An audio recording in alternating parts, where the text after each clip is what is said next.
Hey everybody, this is Travis from Common Volk, bringing you the MK7 and MK7R center console teardown. While searching online on how to take this thing apart, I found absolutely nothing.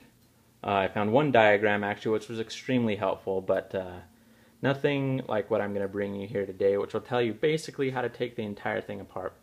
So there's a few first steps that you need to do to take this off. The first is to remove the side trim. So there'll be a piece of trim here. You pop it out here, and you can see a little thing that you need to pull it down to get it out. There's a piece of side trim that runs along here, and another piece of side trim that's on top of that. You have to remove both of those. To remove the upper piece of trim, though, you have to actually remove the climate control unit and the paneling that goes on the climate control unit, and I think the paneling that goes on the stereo as well.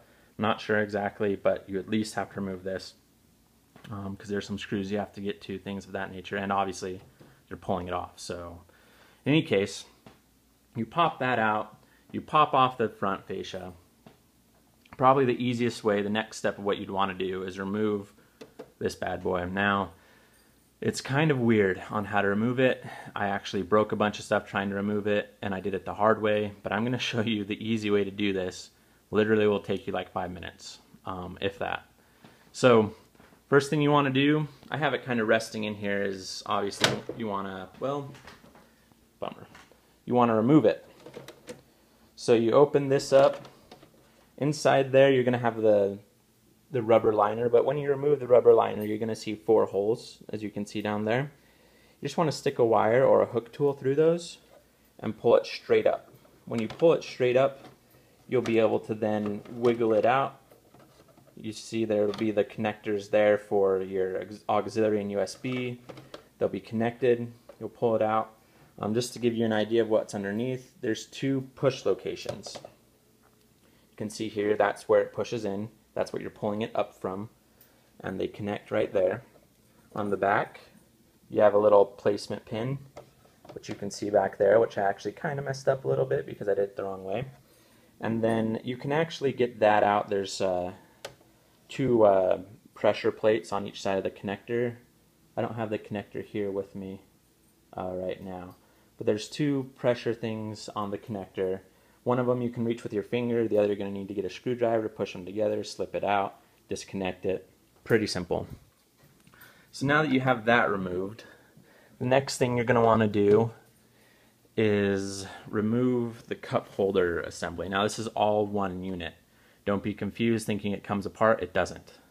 The first step to removing this, there are some trim pieces. You can remove this lower trim piece. Then you're going to want to remove your controls here and your controls there. And how you do that, once they're in, there's a little connector type thing here. And another one right here at the very bottom. There'll be 2 holes. You can kind of stick a little hook tool through it, push it this way, and lift it straight out. It'll come out, you disconnect it, you're done. So you pull both of those out, disconnect them, come up here, there'll be a screw here, and a screw there. You unscrew those. Now I'm going to show you a little bit of the anatomy of this. Once again, you have the panels removed. If you come back here, it's not really connected anywhere. There's some push pins under right here and under here, but back here there's a latch. You can kind of see it under there. This slides down and clips in. When you get back here, you're going to want to obviously pry this out so it can come out. That was a little bit redundant. In any case, after you unscrew those, you're going to pull it up slowly, working your way back, making sure the clips disconnect, making sure that those 2 parts on each side. Now this is the same on both sides. You need to make sure that disconnects on both sides. Then you can pull it up. Now back here, I made the mistake. I actually broke it because I did it the opposite way. Back here, you kind of leverage it, pull it up a little bit. There is a location pin right there. Goes into that little hole. I actually broke it. I had to glue it back on, but it disconnects. So pull this out. It'll be still connected by all the wires. You disconnect the electronic emergency brake, disconnect the starter disconnect the cigarette lighter adapter. As you can see, I have an extra cable here. It's a mod that I did. It's a USB cable, and I thought, you know what? It'd be a really cool thing to put a USB port in there. For whatever reason, I don't know, but it's there. I'm a tinkerer. I like to add stuff that's unnecessary for the most part, just so I could say I did. In any case, at that point, you can pull this out. I may have missed a step or two. Just the biggest parts are getting that cubby hole out and getting the center console out, or getting the front out. Obviously, to pull it up, you're going to have to put the car in neutral. If you have an automatic, if you have a standard, it'll be a lot easier. And then you'll have that off. So you have the climate control out, which is really easy to take out. There's just a couple push pins that you just get a pry tool and pull them out, just straight out, no unscrewing, just pull it out. It's a little bit of a hassle, but then you pull it out, disconnect it, pretty simple. You have this out and you'll have this. Underneath it you'll see wires, some cooling ducting, super simple. The next thing is you want to unscrew this from the car itself. Now the reason why we didn't unscrew it first is because with it screwed down, you have the leverage to pull this stuff out without this jiggling around everywhere, which is pretty key. So there's a few places to take out screws. One of the screws is here and here. Those screw into the dash unit, you know, where the screen is up here. Another one is down here, and you'll get access to that when you pull off the lower trim here. Another one, the back side of the seat, right here. And the last one is through this metal part here. I believe they're either T20 or T25 bolts or screws. They're on each side, so you need to disconnect those.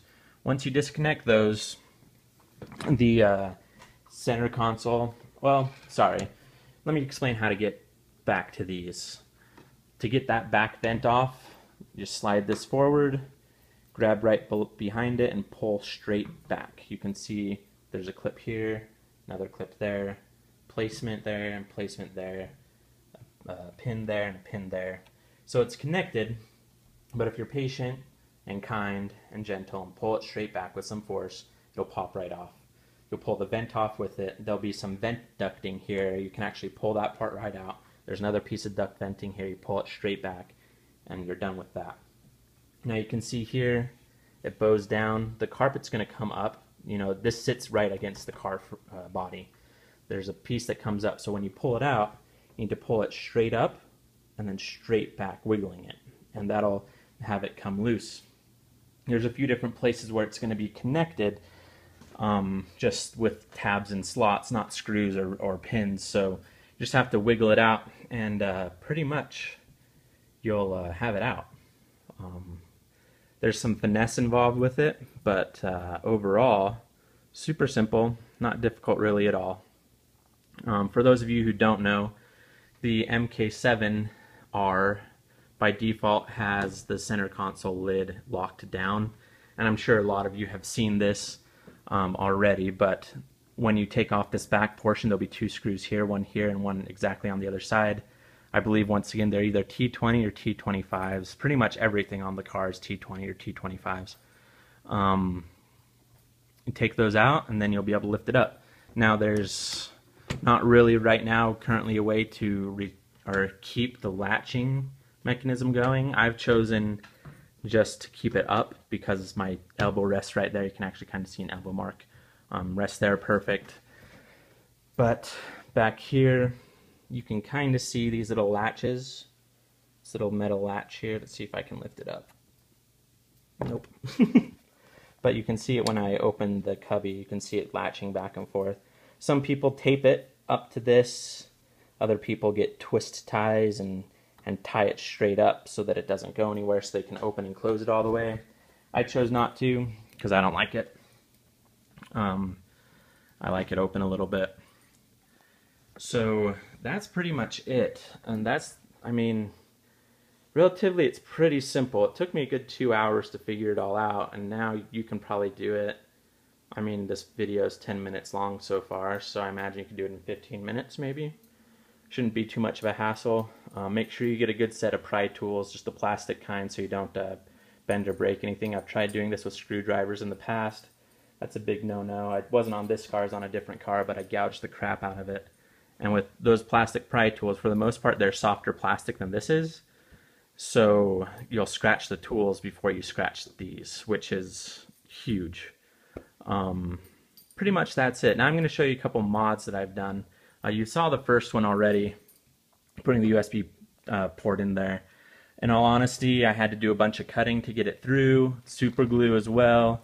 I use Gorilla Glue. I like that way better than most other stuff, the gel Gorilla Glue.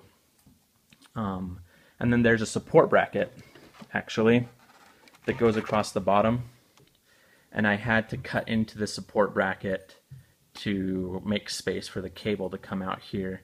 I made sure to cut it so it's not interfering with the support ribs that are on it. If any of you who know engineering or plastic dynamics and using them in structures, you can see there's ribs here along the different plastic pieces. What that allows it to do is not make it a solid plastic piece, but allow it to still have the strength of a solid plastic piece by creating ribs. The support piece on that has ribs. I cut through some parts of it, making sure that I left the ribs intact so it still maintained its strength, at least as much as possible. So I have that. The second mod that I'm doing to this actually is in this cubby hole. In the cubby, I'm actually going to install a second cigarette lighter adapter and USB power port. If we flip this down, you can see the two holes that I put in there. They're kind of messy.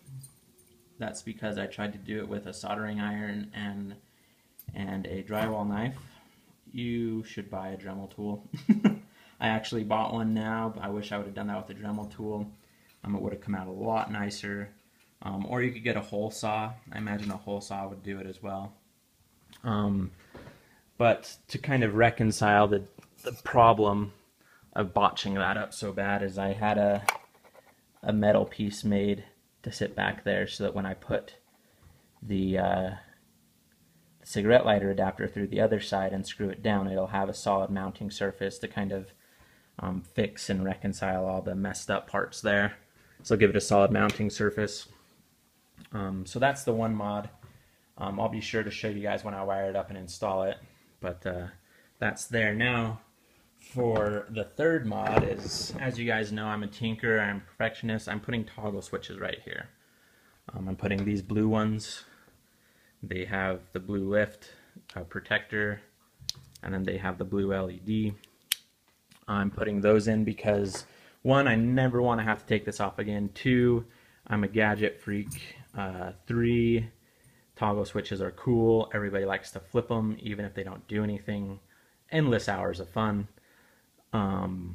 Yeah, and I'm serious. Endless hours of fun. So there's a couple problems I ran into while trying to figure out how to mount that.